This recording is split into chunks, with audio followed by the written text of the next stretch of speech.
Hello friends, मैं आपकी दोस्त सुधा सिंह। मैं आप लोगों को भादो भादो चल रहा है, तो इसमें कुछ तीज त्यौहार होते हैं।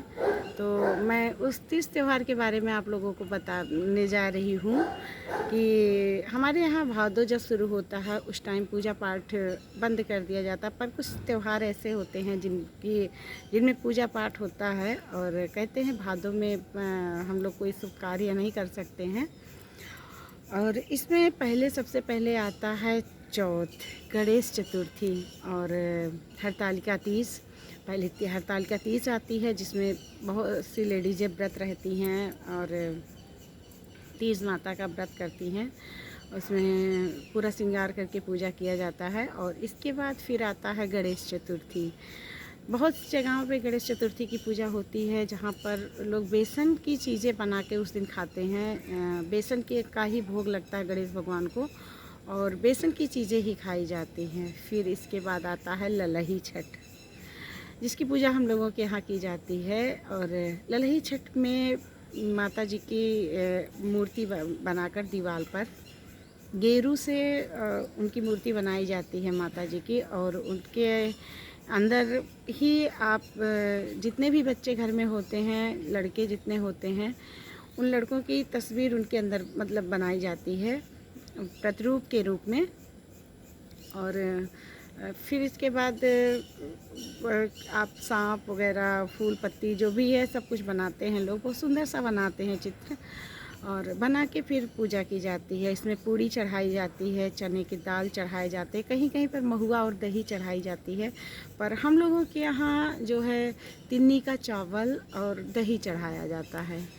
और तिन्नी के चावल और दही से पूजा की जाती है और वही प्रसाद खाया जाता है। ललही छठ की एक कहानी ये भी है कि आप जहाँ जुता खेत होता है, जो खेत होता है, वहाँ आप नहीं जा सकते हैं। ना खेत के भी किसी भी चीज़ का उपयोग नहीं कर सकते हैं, जैसे अनाज है या कुछ किसी चीज़ का उपयोग नहीं कर सकते हैं। और आप जैसे घर में है कोई फल है, आप फल खा सकते हो, पर खेत में हुई किसी भी चीज़ का उपयोग आप नहीं कर सकते हो ललही छठ में।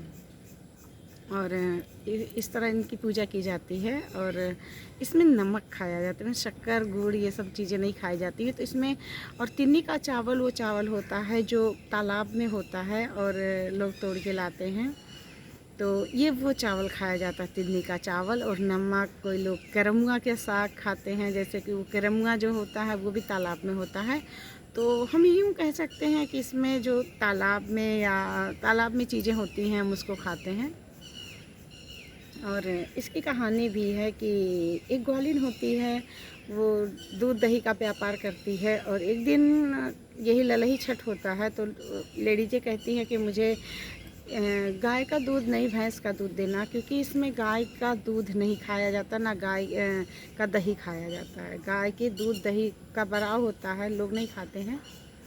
तो वो लेडीज़ें कहती हैं कि हमको जो है आज गाय का नहीं, कल जो है गाय का नहीं और इसका भैंस का दूध दही देना। और वो घर से अपने लाती है सारा सामान। एक मटके पर वो दही रखती है, तो एक मटके में गाय का उसका रखती है, एक में भैंस का रखती है। इस तरह वो 4 मटका लेती है, चारों में निशान लगाती है और लेकर आ जाती है वो। और उस दिन उसके दोनों बच्चे घर में खेलते रहते हैं। घर में कोई नहीं होता तो वो अपने देवरानी को कह देती कि मेरे बच्चों को देखे रहना, मैं भी दूध दही बेच कर आ रही हूँ। तो वो दूध दही बेचने जाती है और भूल से वो जिनको गाय के दूध चाहिए होता है उनको भैंस का दे देती है, जिनको भैंस का चाहिए होता है उनको गाय का दे देती है। और इस तरह से वो सब लोगों को अलग अलग दे देती है। तो यहाँ पर उसकी देवरानी के कोई बच्चे नहीं होते हैं, ये कहानी है। तो कोई बच्चे नहीं होते हैं, तो वो जलन बस उस बच्चों को मार देती है। तो और मार के वो उन बच्चों को फेंक देती है। तो यहाँ पर ये जब सबको दूध दही देकर वापस आ रही होती है, तो देखती है कि भैंस का जो दही है उसमें से थोड़ा सा ही निकला है और पूरा मटका भरा हुआ है। तो वो सोचती है कि उसने गलत किया। वो तुरंत जाती है, सब औरतें एक जगह बैठकर पूजा कर रही होती हैं, वो उनसे कहती है कि हमसे गलती हो गई है और आप लोग को मैंने गलत दूध दही दे दिया है, तो आप लोग अपना चेंज कर लीजिए। और वो उनका चेंज कराती है। वहाँ पर सारी औरतें बैठकर पूजा कर रही होती, वो भी बैठकर छठ माता की पूजा करती है अपने बच्चों के लिए। और छठ माता से कहती है कि मेरे दोनों बच्चे स्वस्थ रहें और सही सलामत मेरे घर आंगन में खेलते रहें। जैसे वो यहाँ पर वो अपनी गलती स्वीकार करती है और छठ माता से पूजा करती है, तो छठ माता उसके बच्चों को पुनः जीवित कर देती हैं। वो घर आती है तो पूछती है बच्चे कहाँ हैं बच्चों, तो बच्चे बाहर से खेलते हुए आ जाते हैं। उसकी देवरानी बहुत परेशान हो जाती कि ये कैसे हुआ, और बच्चों को तो मैंने मार के फेंक दिया था, ये कैसे ज़िंदा हो गए। तो वो पूरी कहानी बताती है और माफ़ी मांगती कि दीदी मुझसे गलती हो गई और मैंने गलत किया। तो इस पर वो कहती कोई बात नहीं, सब लोग ठीक हैं, बच्चे ठीक हैं, अब हम भी छठ माता की पूजा करेंगे। और वो लोग भी छठ माता की पूजा करती हैं और उसके बाद उनकी देवरानी को भी बच्चा होता है। तो ये है ललही छठ की कहानी। और इस दिन हम लोग पूरा दिन उपवास रखते हैं और छुहारे की चाय पीते हैं, जो कि बहुत टेस्टी होती है। और शक्कर वगैरह नहीं खाया जाता, गुड़ नहीं खाया जाता है, खाने में वही चावल और नमक खाया जाता है। फिर दूसरे दिन फिर जो है व्रत लोग तोड़ते हैं। तो ये हुआ ललही छठ की कहानी। इसके बाद आती है श्री कृष्ण जन्माष्टमी। उसके बारे में मुझे नहीं लगता कि आप लोगों को बताने की ज़रूरत है, सब लोग जानते हैं कृष्ण जन्माष्टमी के बारे में। और सोशल मीडिया पर, व्हाट्सएप, फेसबुक पर तो मैं देखती हूँ बहुत धूमधाम से लोग मनाते हैं, तो उसके बारे में मुझे बताने की ज़रूरत नहीं है। और ये है हमारे भादों के कुछ त्यौहार, अभी आगे और भी आएंगे तो मैं आप लोगों से शेयर करूँगी, बताऊँगी। और भादों में ही, इसके बाद भादों में ही कृष्णा जन्माष्टमी के बाद भी छठ मनाया जाता है, भगवान की छठ मनाया जाता है, भगवान की छठी की जाती है। और उसका भी लोग कहते हैं मतलब गांव में डोल वगैरह उठता है, भगवान की झांकी निकलती है, बहुत अच्छे से वो छठ भी मनाई जाती है। हरीरा वगैरह बनता है, हरीरा आप लोग नहीं जानते होंगे, मेवे का बनता है, बहुत अच्छा लगता है। तो उसमें वो सारी चीज़ें बनती हैं।